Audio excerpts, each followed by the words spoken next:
El profesor del siglo XXI ha de preparar a sus estudiantes para un futuro incierto. Mark Prensky. Que la educación necesita una revolución, nadie lo duda. Las innovaciones que vivirá el mundo educativo acabarán desmontando todo el sistema que hoy en día forma a los ciudadanos en las escuelas e institutos. En este proceso, la tecnología, las redes sociales o los videojuegos tendrán seguramente un papel importante. Serán herramientas valiosas para transmitir nuevas habilidades a los jóvenes, las que verdaderamente necesitan para llegar a la vida laboral y desenvolverse socialmente en entornos cambiantes.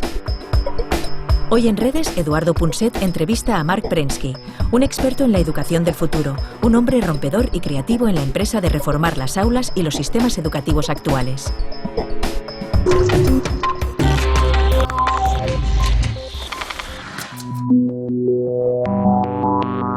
Los niños de hoy son distintos de lo que éramos los mayores de ahora, porque si somos distintos de lo que son los niños hoy, entonces no cabe ninguna duda de que hay que transformar, hay que cambiar el sistema educativo. Un sistema educativo no puede estar calcado para confabular o reproducir el pasado, sino que tiene que ser un sistema que permita a los niños del futuro conseguir el trabajo que buscan y que ahora no encuentran. Una de las cosas que veremos en este programa de Redes es que para conseguir esto hace falta adquirir nuevas habilidades, nuevas competencias. Desde luego conocer los ordenadores y los videojuegos muchísimo mejor de lo que los conocíamos nosotros. Pero también aprender a trabajar en equipo, saber algo de lo que significa la invención o la innovación disruptiva y sobre todo, por supuesto, saber gestionar las emociones básicas y universales con las que venimos al mundo.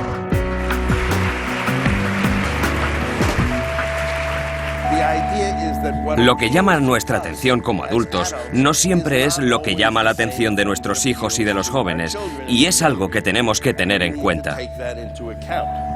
A mí me gustaría centrarme en cómo podemos conseguir que nuestros alumnos estén más implicados en su propio aprendizaje, cuál es el papel del profesor en el aula del siglo XXI y cuál es la función de la tecnología en el proceso de aprendizaje del siglo XXI. Eres famoso por muchas cosas, pero una que la gente no ha olvidado es que un día se te ocurrió decir que los ordenadores y los videojuegos no son tan malos como se dice. ¿Por qué no le explicas a nuestra audiencia por qué, a los telespectadores? Estoy seguro de que muchos tienen sentimientos negativos en relación a los ordenadores y los videojuegos. Bueno, el problema es que la mayoría de la gente que piensa así no es aficionada a los videojuegos, por lo que no tienen ningún conocimiento directo, simplemente escuchan lo que dice la prensa. Es cierto. Y la prensa ha sido nefasta porque, ¿qué hace la prensa? Pues insisten en todo lo malo posible y montan una gran historia de por qué es malo. Porque esta persona se ha quedado como hipnotizada o lo que sea. No escriben sobre lo bueno. Así que la opinión pública tiene una idea totalmente opuesta a lo que es. Creen que los peligros son grandes y los beneficios escasos. Pero en realidad, los beneficios son muchos y los peligros son escasos, reales, pero escasos.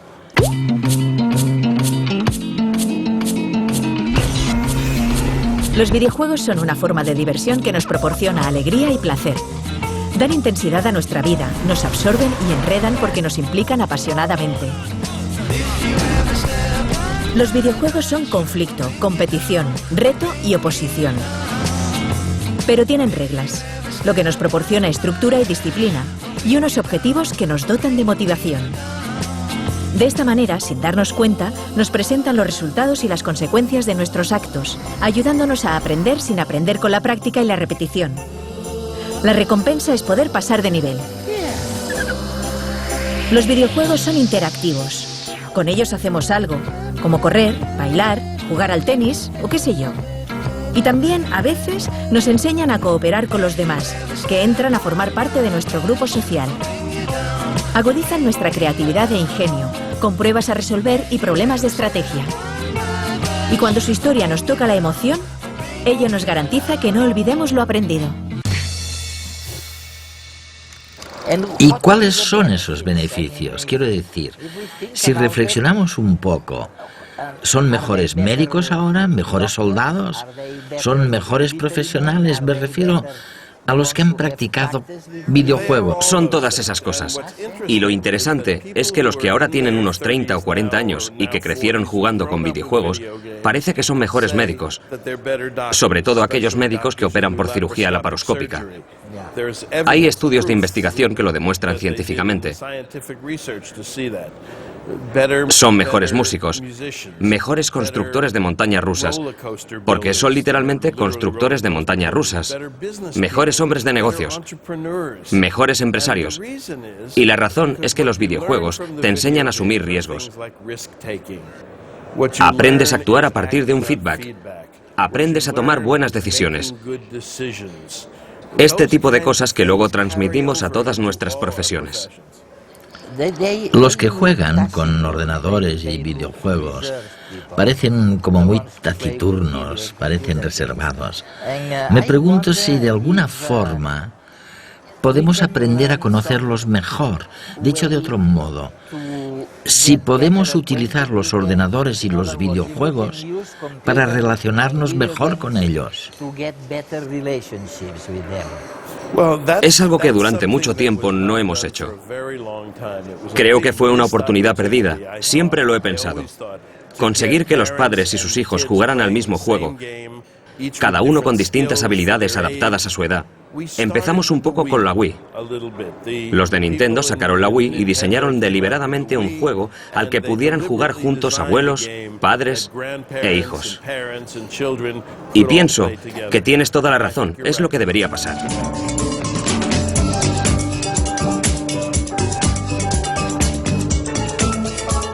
Ventajas de los videojuegos, por una parte, es que es un juego que resulta muy atractivo por todo lo que es imagen y pantalla. La imagen capta muchísimo la atención del niño y del adulto que va a jugar, ¿no? Cada vez son más realistas, cada vez las imágenes, la calidad son más buenas, por lo tanto realmente es fácil meterte en un mundo imaginario y desarrollarte en él, ¿no? Con que te diviertes, con que te gusta, con que la propuesta, el reto que te suponen está muy pensado para ti. Hay siempre muchos niveles, muchas formas diferentes de acceder a ese videojuego, te permite mucho personalizarlo a tu gusto, y todo eso hace que realmente tu capacidad de paciencia o de tozudez para resolver un reto se incremente mucho más que con otro tipo de juegos que seguramente te aburrirías o los abandonarías antes, ¿no? Entonces sería parte de las ventajas, ¿no? También permiten comunicación entre niños y niñas que están lejos, que no se ven, ¿no? Y que por tanto a veces, hoy en día, ¿no? Que a veces les cuesta tanto a los niños poderse encontrar para jugar, ¿no? El videojuego te permite un espacio-tiempo en donde poder jugar con otros aunque no los tengas cerca, ¿no? ¿Te gustaría conocer lugares nuevos, gente distinta? Vamos, sígueme hacia un lugar donde jamás has estado. Los niños se van a encontrar que justo en aquello que están aprendiendo en el colegio, pues es con lo que se les propone jugar. Pero además no jugar solamente repitiendo actividades, mini ejercicios, por decirlo así, ¿no? Sino que entren en un mundo virtual en las islas de Narava, en donde se les propone una serie de misiones, una serie de retos. Y para superar esos retos has de saber una serie de cosas. Si no las sabes, has de saber buscar esa información, has de preguntar o simplemente has de utilizar una serie de competencias para poder desarrollarlas, ¿no? Y siempre con esos valores que decíamos, ¿no? Pues valores de civismo, de solidaridad, de entender al otro, de empatía, ¿no? Valores de tolerancia, de paciencia, de comprensión, ¿no? Todo eso lo has de poner en marcha para conseguir superar los retos que se te proponen en estas edades de 4 a 8 años, ¿no? Porque el juego es algo un poco mágico, ¿no? Cuando un niño que juega interpreta o ve demasiado claro que tú adulto estás queriendo sacar un beneficio, un aprendizaje, algo en ese propio juego, el juego es como si desapareciese, ¿no? En este mundo, tú eres el protagonista. El juego necesita sentirse libre. El juego necesita un margen de error, ¿no? El juego necesita colocarte en una posición psicológica en donde te sientas libre para crear y libre para equivocarte. En la medida que ves un ojo ahí que te está controlando, el juego se reprime, se inhibe, ¿no? Escucha, hay una cosa que... lo que tú llamas los nativos digitales. Los nativos digitales y los inmigrantes digitales, sí. Quiere decir que nacieron con los videojuegos. Se calcula que pasan algo así como 5.000 horas leyendo a lo largo de toda su vida. Y quizás unas 10.000 horas jugando con videojuegos. La cifra de nuestra generación indica algo totalmente distinto, ¿verdad? ¿Tiene esto algún significado o supone algún resultado concreto para nuestro futuro profesional? Bueno, yo he hecho esos cálculos que son aproximados, pero sí es cierto que las consecuencias son muchas, porque leer conlleva que haya una historia, una lógica. Mientras que los videojuegos nos hablan de interacción, respuestas rápidas, resolución de problemas. Es importante que todos los padres entiendan esto. Un videojuego no es más que un gran problema que cuesta 50 euros. Y a los chicos les gusta resolver esos problemas. Si lo pensamos bien, si se tratara de problemas que les plantearan en el colegio, los padres estarían encantados. Es posible que los niños inviertan meses o una hora en resolver el problema. Y cuando lo consiguen, deberíamos felicitarlos en lugar de decirles que dejen de jugar.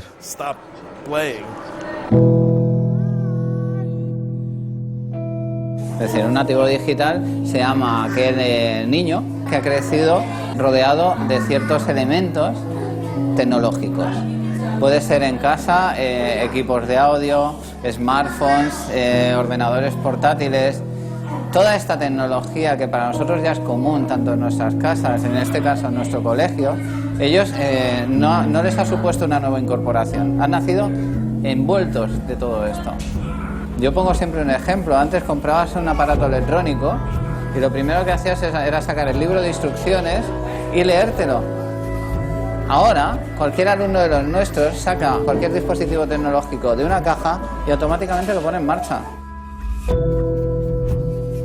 Bueno, yo creo que la diferencia principal en lo que se ha dado en llamar un nativo digital y una persona de otra generación anterior que se ha incorporado a la tecnología a su vida posteriormente es que esa tecnología la va a asumir o la va a hacer suya con mucha mayor dificultad porque es desconocida y además porque necesita crear la necesidad de darle un uso. Es decir, nosotros antes teníamos todos un teléfono en casa y era el único teléfono que había en toda la casa y además iba enganchado a un cable. Cuando aparecieron los primeros teléfonos móviles, había gente a favor y en contra de llevar un teléfono móvil. Gente que creía que lo iba a necesitar y gente que no. Hoy, el gran tanto por ciento de la población lleva un teléfono móvil. Antes te podías plantear si para tu trabajo ibas a utilizar un ordenador o no. Ahora, un porcentaje muy alto de la población utiliza ordenadores y nadie se pregunta si lo necesita o no. Se han ido incorporando esos medios a base de crear una necesidad previa. Pero eso ha supuesto un gran esfuerzo porque han necesitado un aprendizaje a posteriori para manejar estos dispositivos. ¿Podríais vivir sin todos estos cansados? No. Pero ¿cómo quedar con los amigos? Yo no sé cómo lo hacíais antes, pero...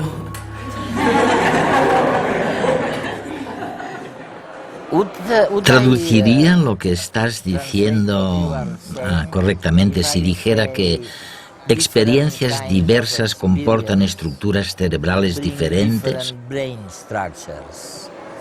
¿Y que la estructura cerebral de alguien que ha crecido con los videojuegos es diferente de la del que no lo ha hecho? ¿Que es distinta? Bueno, sin duda es verdad lo que dices, pero lo que todavía no sabemos es cómo y qué significa. Hasta la fecha, nuestros conocimientos sobre el cerebro son todavía muy escasos en ese campo. Lo que sí sabemos es que, independientemente de cuáles sean, las experiencias que vivimos influyen en nuestro cerebro. Así como los músicos tienen cerebelos de mayor tamaño, si repetimos algo una y otra vez, esta repetición influirá en nuestra capacidad de hacerlo. Los aficionados a los videojuegos suelen tener mejor visión periférica, muestran una mayor concentración visual, quizás tengan mayores habilidades para la resolución de problemas, no lo sabemos. Es fantástico, ¿no? En cualquier caso, sí sabemos, porque se han hecho estudios sobre este tema, que los taxistas de Londres tienen un hipocampo de mayor tamaño que cualquier ciudadano medio de la ciudad. Y debido justamente a Tienen este que aprenderse esfuerzo, todo eso, sí. tienen que aprenderlo de memoria. Hay otra cosa que preocupa mucho a la gente, ¿sabes? Tienden a decir, bueno, los nativos digitales tienen tantas pantallas, la pantalla del vídeo, la del teléfono, la del ordenador, que son incapaces de mantener la atención. No saben concentrarse en un problema único. ¿Qué opinas de esta opinión? ¿Es verdadera? ¿Es errónea? ¿Por qué pasa? No creo. Pienso que se pueden dar distintas respuestas a esta pregunta. Creo que no es una pregunta fácil. En primer lugar, lo más importante para una persona joven, igual que para una persona mayor, es la atención. La gente que presta atención a muchas cosas distintas a la vez ha aprendido a dividir su atención y por eso comentan, vale, no necesito centrarme únicamente en esto porque puedo hacerlo igual. Hemos llevado a cabo experimentos en ese sentido. Uno famoso es aquel en el que hay unos niños que ven la televisión solos. Se trata de niños pequeños. Y otros que ven la televisión, pero estando delante de un videojuego. Los niños que están delante del videojuego juegan, pero tanto unos como otros saben perfectamente qué está pasando en la televisión. Porque la mayoría de las cosas no requieren toda nuestra atención. Lo que requiere toda nuestra atención es el tiempo o las urgencias, porque se produce una gran descarga de adrenalina y la adrenalina nos exige que nos centremos. Pero en la mayoría de los casos, la gente lee varios libros a la vez, hace distintas cosas a la vez, piensa en varias cosas simultáneamente, quizás escucha música, puede que conduzca escuchando la radio, muchas cosas. Nuestro cerebro es muy poderoso y creo que es una idea muy equivocada pensar que tenemos que centrarnos únicamente en hacer una cosa a la vez.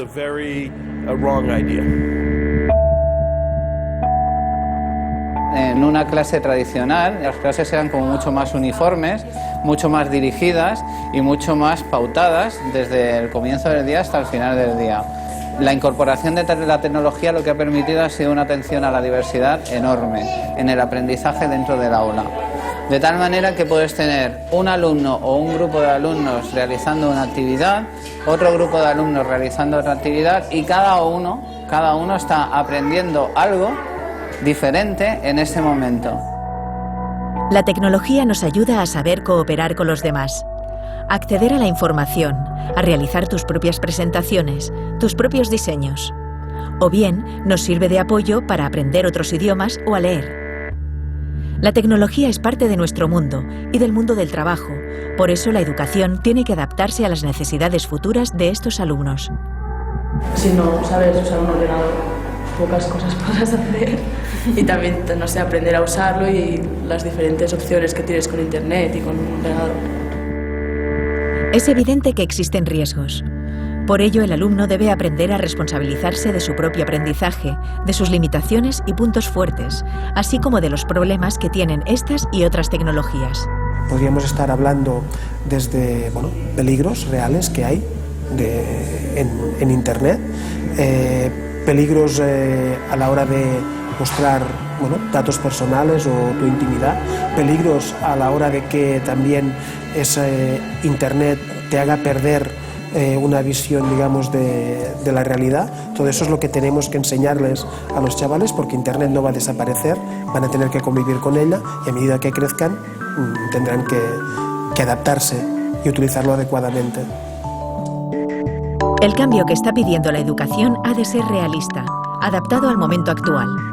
necesitamos pensar en un cambio en el sentido de crear un nuevo proyecto pedagógico distinto que nos permita la aplicación de la tecnología en esa enseñanza individualizada, en esa aparición de nuevas emociones, en el trabajo de las inteligencias múltiples. No podemos estar con métodos del siglo XIX en aulas del siglo XXI. Y el gran reto es formar y preparar a nuestros alumnos probablemente para profesiones que todavía no conocemos. Escribiste algo así en algún sitio. Hablabas de un estudiante que no prestaba atención y tú dijiste que no era un problema de déficit de atención, sino simplemente que el estudiante no escuchaba. Sí. ¿Qué querías decir exactamente? Quiero decir que no es que los niños no puedan prestar atención. La gente se equivoca cuando los culpa de no ser capaces de estar atentos durante un buen rato. Lo que pasa es que los niños deciden no prestar atención. Si reúnes a un grupo de niños que tú crees que les cuesta estar atentos en la escuela y en cambio los colocas delante de una película que dura 3 horas pero que realmente les interesa, la mirarán y estarán atentos durante 3 horas o ante un videojuego o cualquier otra cosa que les resulte atractiva, pero les cuesta estar atentos cuando se trata de aprender a la vieja usanza. Muchos chicos dicen que cuando van al colegio y entran en el edificio tienen que desacelerar. Y no se refieren a los aparatos que llevan consigo, sino a su cerebro. Quieren decir que pueden hacer cosas mucho más poderosas fuera del colegio que dentro. Llevan consigo herramientas muy potentes. Quieren que su educación les permita no solo utilizar dichas herramientas, sino hacerlo de verdad. Algo muy distinto de lo que escuchamos decir sobre qué es importante en educación. De verdad, quiere decir que puedes influir en los resultados. Es decir, que los niños puedan elegir a los ganadores de lo que en España llamáis Operación Triunfo. Pueden votar. Saben que pueden hacerlo. Pueden influir en la política de un país. Pueden hacer cambios. Pueden hacer que las empresas cambien. Ahí va un consejo para vosotros y para nuestros estudiantes. Os recomiendo que desde hoy mismo los estudiantes inicien una campaña en Twitter para eliminar las corbatas. ¿Para qué queremos las corbatas? Yo no llevo. Son horrorosas. Molestan en el cuello. Iniciemos una campaña a ver si como sociedad podemos eliminar las corbatas. ¿Por qué no? Seguro que lo lograríamos.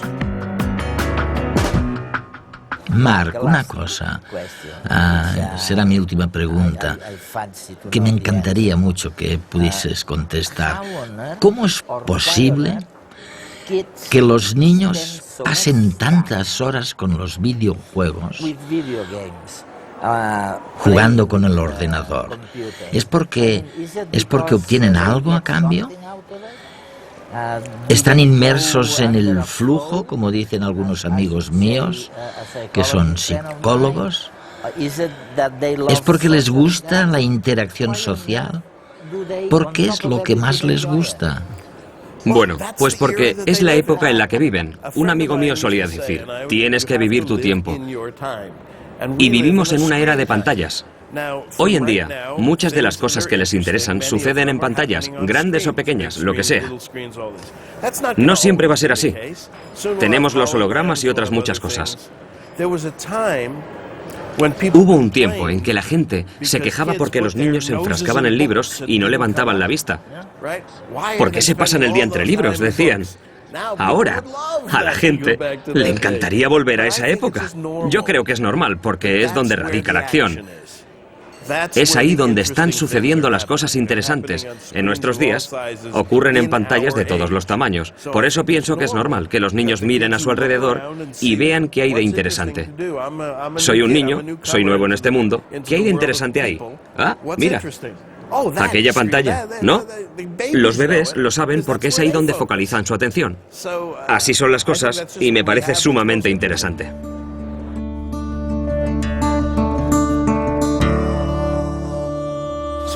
El deber de las escuelas, en mi opinión, es motivar a los chicos. Este es el motivo por el que no van a dejar de existir los profesores. Es la razón por la que no van a perder sus trabajos, ya que muchos están aterrados en ese sentido. Su trabajo es darles luz. ¿Tienen nuestros hijos trastorno por déficit de atención? Esto es lo que muchos creen. Les damos Ritalin y otros fármacos. Esto es lo que dicen nuestros hijos. Yo no tengo déficit de atención, simplemente no estaba escuchando.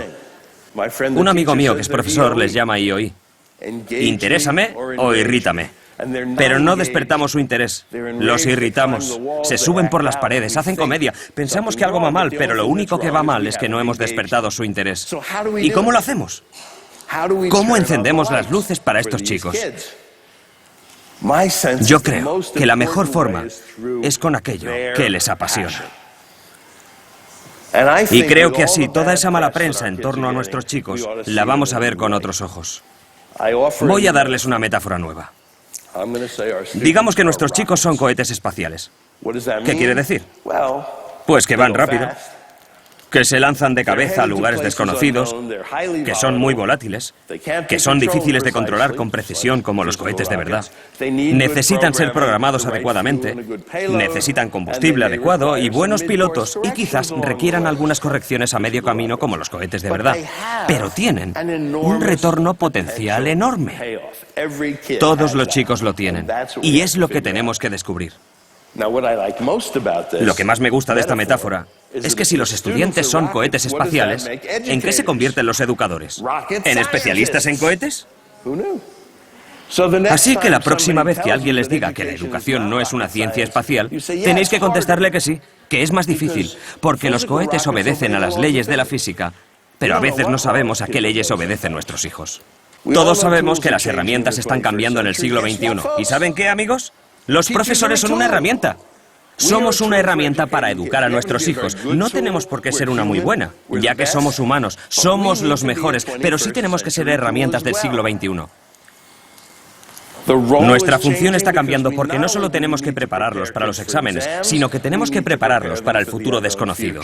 No solo tenemos que preparar a nuestros chicos para que se gradúen y vayan a la universidad, tenemos que ayudarles a descubrir sus pasiones. Eso es lo que tenemos que hacer. No solo tenemos que ayudarles a leer, escribir y vivir en nuestro mundo, sino que también tenemos que ayudarles a vivir en el mundo futuro, donde la mayoría de la información no se transmitirá por escrito. Así que tenemos que pasar de ser el profesor, el controlador, el director del aula, a ser el entrenador, el guía y el compañero.